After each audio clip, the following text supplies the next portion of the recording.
it's Rachel and V. Hey. Today we have kind of a tough subject, the inner downer. That voice inside your head that tells you horrible things, that makes you feel bad, and that never shuts up. Right? Never shuts up. We all deal with it. We asked our friends a while back what their inner downer voice was saying to them, and here is what they said.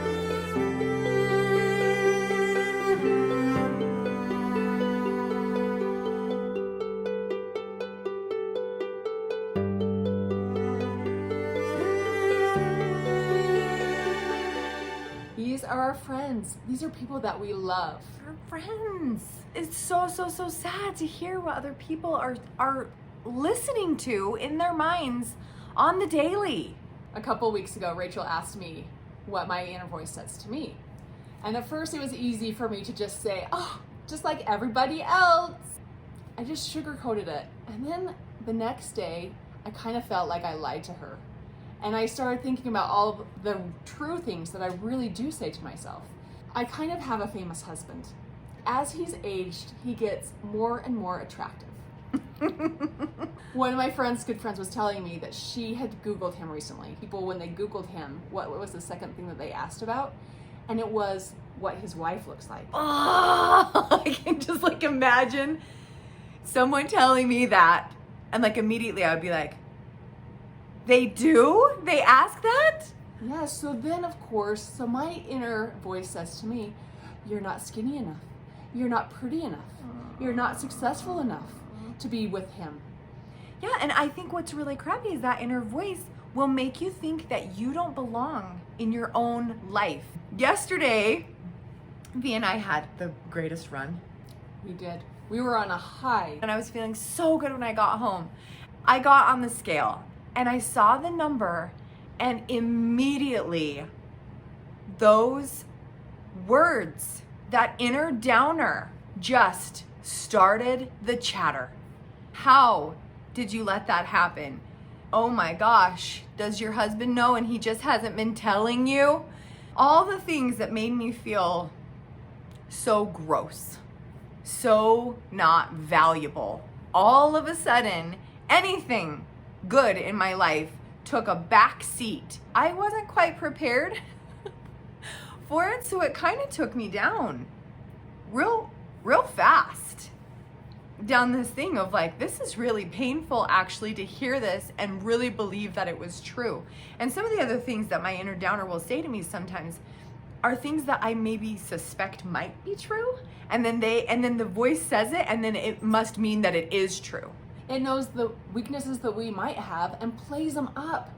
Makes us feel even worse about them. We let it run in the background and think that it's not affecting us, but the truth is, it is affecting us. My daughter did a science project a few years back that really illustrated this for me. She took 2 poinsettia plants and put them in the same place in our house, fed them the same amount of light, fed them the same amount of water, but one of them she spoke really nice words to, and then the other one she took it into the front room and whispered the worst things, inner downer things, just to see if plants had feelings and the words really were affecting them. I'm telling you, it was shocking. Within 5 days, that plant was in distress. Petals curling in, holes developing in the leaves and in the petals, and then the beautiful, colorful petals were breaking off at the hole that was created in the center of it and just falling. And by the end of 2 weeks, that beautiful flower wasn't even a shadow of what it had been in the beginning. It wasn't dead, but it was dying, and it was definitely not what it could have been. Right. So we asked some of you how you guys deal with this. What do you do when you hear the inner downer? Melissa said, music. Some good beats help me get out of my head. I think that's awesome because music changes the subject so fast. I've never used that. And when Melissa wrote that, I was like, that's genius. Yeah. I probably could have just flipped on some music even yesterday after our run and had changed the subject in my head. Right. It's like the soundtrack of your life. Yes. Right? You just change that tone And you get to choose it. yes. Yes. So Carly said, when I'm doing my best at fighting her off, it's in the form of a serious dance party for one. I have also never tried that, which is amazing, but I can totally picture Carly dancing in her car, in her kitchen, in her bathroom. Kaylee says, call someone for a pep talk. I feel like I need a second person to help me get out of that headspace. Yes, there is so much power in the reach out. Yes. When a voice, any voice, is lying to you, whether it's in your head or someone else outside, it is so helpful to go to a trusted voice, someone you know loves you, and ask for some true things Yes. about you. A spouse, your friends. Your friends aren't going to lie to you. I know. And we can be really good support for each other. Yes. Evelyn says, create something. Move, do yoga, run, walk, lift weights, eat something with protein. Talk it out. I absolutely process and need the validation from others. Here's what I love about this. She has more than one thing to turn to. So if one thing isn't working, she will just move right on down her list. She has a ton of things that she can go to. She has options depending on her mood and what she has energy for. I love how many of these suggestions have to do with moving your body and reaching out to other people. Yes. Those seem to be the two biggest keys to changing the subject quickly. Another idea that we got was from our friend Annie. Yeah. And along the lines of creating something, she sketched it out to look at it objectively as what the voice was saying to her and what it looked like, a picture of it.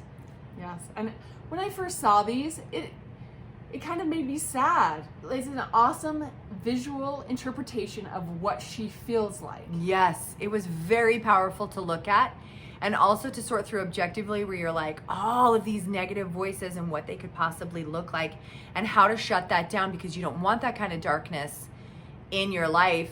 So I want to know what other ideas you have. Hit us up in the comments. Yeah. How do you take care of the inner downer? Because we got to work on shutting that down. Yep. Thanks.